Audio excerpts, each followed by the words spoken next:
Stock x ray. आज हम इसमें बात करेंगे एक ऐसे शेयर पर जिसको प्रदीप जी भी काफ़ी क्लोजली देखते हैं और इसके फंडामेंटल पर मैं बात करूंगा। नाम है शेयर का अपोलो माइक्रो सिस्टम। चला बहुत ज़बरदस्त और देखिए इसकी स्टोरी भी कुछ ऐसी रही कि चलने वाला भी था ये शेयर, लेकिन अब स्टोरी में थोड़ी सी टिंकरिंग हो रही है। वो क्या हो रहा है, पहले मैं शेयर का प्रदर्शन बताता हूँ आपको, फिर आपको इसके बारे में बताऊंगा।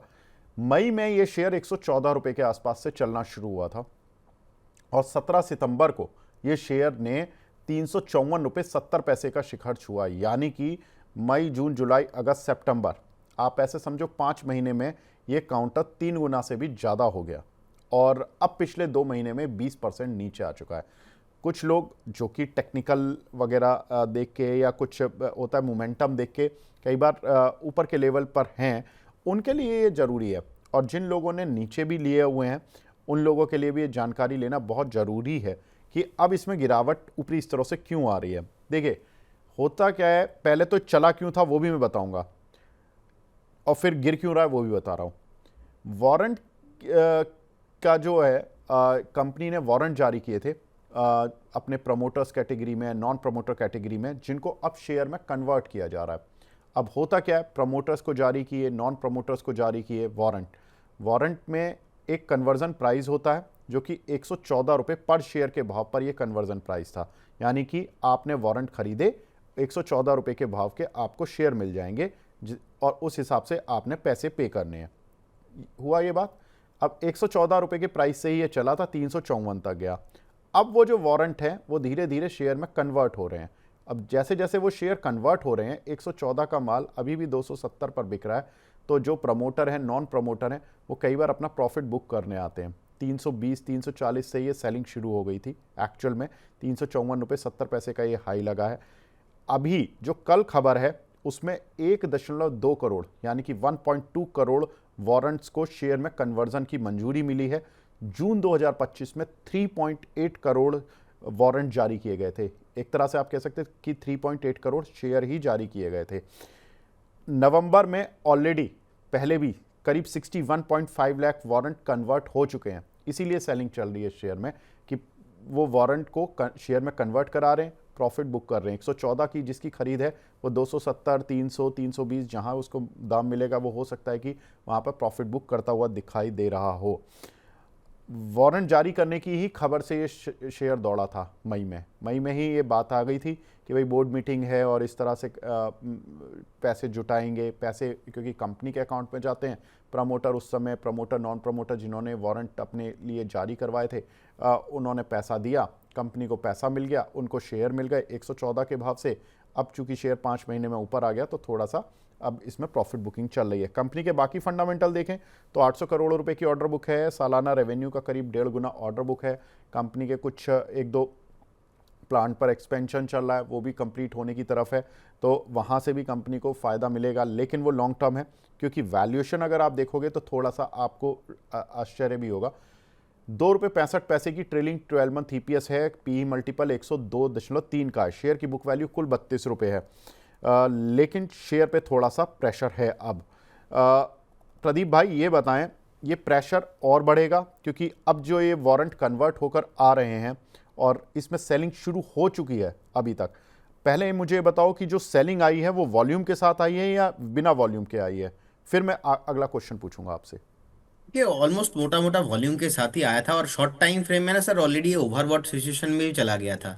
मतलब हाँ। इसका नेचर अगर हम देखेंगे पास्ट में भी ऐसा हुआ था कि एक बार 209 215 के आसपास जिस टाइम पे टॉप बनाया था जुलाई 25 में, उसके बाद हमने हम्म। देखा कि 158 160 तक नीचे गिरा था। और इससे पहले भी ऐसा नेचर था कि 162 का टॉप बनाया था एक बार फरवरी 25 में और लो लगा के गया था ऑलमोस्ट 108 1010 के आसपास। सो ऐसा एक बार नहीं बार बार भी हुआ है। उससे पहले नवंबर 23 में ही एक बार 165 का भी टॉप बनाया था, नीचे आया था ऑलमोस्ट 89। तो अब मोटा मोटा देखेंगे टॉप से ऑलवेज 80 90 100 पॉइंट तो नीचे आता ही है। और इस बार देखेंगे टॉप बनाया था 350। सो अगर टेक्निकल के आधार पे ही देखा जाए तो मुझे लगता है कि एक सपोर्ट है 240 235 के आसपास, एक स्ट्रॉन्ग सपोर्ट है। इसके नीचे जाने पे इसका जो मोमेंटम है, इसका जो ट्रेंड है, यही खराब हो सकता है। तो इसीलिए अगर किसी के पास है और आप फ्रेश बाय भी करना चाहते हो, तो मेरा सलाह यही है कि आप एटलीस्ट बने रहिए। फ्रेश बाय का जोन भी आप 250 से 240 के आसपास आपको ढूंढना चाहिए, क्योंकि 230 के 238 240 इसके नीचे इसका ट्रेंड खराब हो जाएगा। तो 245 से 255 इस रेंज पे आपको एक बार एक, क्योंकि उसमें रिस्क रिवॉर्ड रेशियो ज्यादा नहीं है, आपको अगर नुकसान होगा तो आप 238 पे स्टॉप लॉस मेंटेन कीजिए।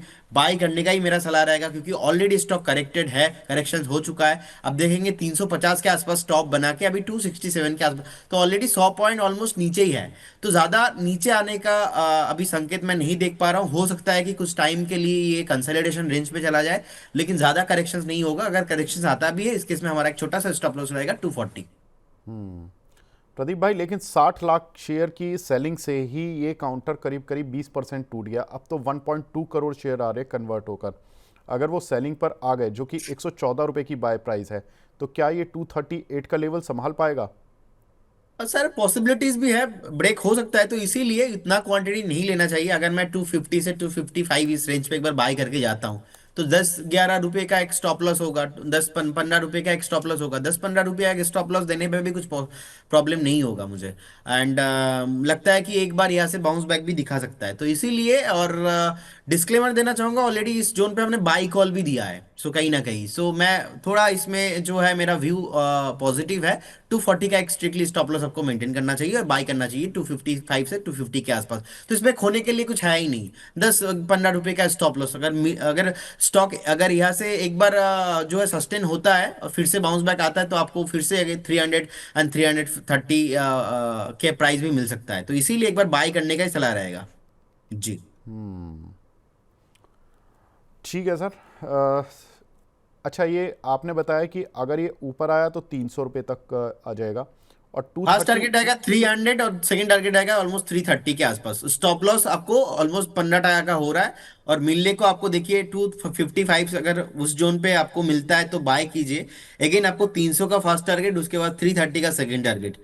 दोनों टारगेट के लिए एक व्यू बनाइए आप 6 से 8 महीने का। और बाई चांस अगर स्टॉप लॉस ट्रिगर भी होता है तो इसमें प्रॉब्लम नहीं है। आप सोच के रखिए कि वो, जैसे कि मैं तो ऐसे सोचता हूँ कि कहीं पे भी आप कहीं पे भी जॉब करते हो, तो आप हायरिंग से पहले फायरिंग फिक्स हो जाता है। तभी मार्केट में भी आप देखिए बहुत ऑलरेडी करेक्टेड हो चुका है। आप 255 में बाय कीजिए, 240 का स्टॉप लॉस रहेगा। 240 के नीचे मैं इसमें नहीं रहूंगा। 240 के नीचे इसका स्टॉप लॉस जो है, ये जो है इसका पूरा सेंटीमेंट ही खराब हो सकता है। तो इसीलिए अभी तो मुझे बने रहना है, अभी बेचना नहीं है। अच्छा, 240 के नीचे गया तो फिर कहाँ तक जाएगा? 240 के नीचे इसका पूरा ट्रेंड खराब हो जाएगा, तो उसमें हम एक बार रिव्यू करेंगे। उसके नीचे किसी को नहीं रहना है। अच्छा, 240 के नीचे बिल्कुल ही नहीं रहना, मतलब 238 240, ये दो मतलब ये तो एक रेंज हो गई, 238 240। और टू बी वेरी प्रिसाइज 238 ही बताया ना प्रदीप भाई आपने? Yes yes yes. मतलब प्रिसाइज लेवल 238 है, कि 238 के नीचे गया तो आप बिल्कुल ये खराब सर, मतलब इतना खराब हो जाएगा कि ये जितना चला है उसी हिसाब का खराब भी होगा, ऐसा हो जाएगा सर क्या? हम तो नहीं रखेंगे एज ए, जब भी मैं as a analyst by call दे रहा हूँ, तो ऑब्वियसली अच्छा। मैं करेंट जोन से बाई नहीं करूंगा। मैं 255 से 250 सेम लेवल रहेगा। 250 से 255 का रेंज पे बाई कॉल। अच्छा। 240 238 आप मोटा मोटा 238 पे एक स्टॉप लॉस मेंटेन कीजिए। टारगेट हाँ। रहेगा टू अगेन 300 एंड 330। अगर बाई चांस 238 ब्रेक हो जाता है, उसके बाद ये कॉल इनवैलिड हो जाएगा।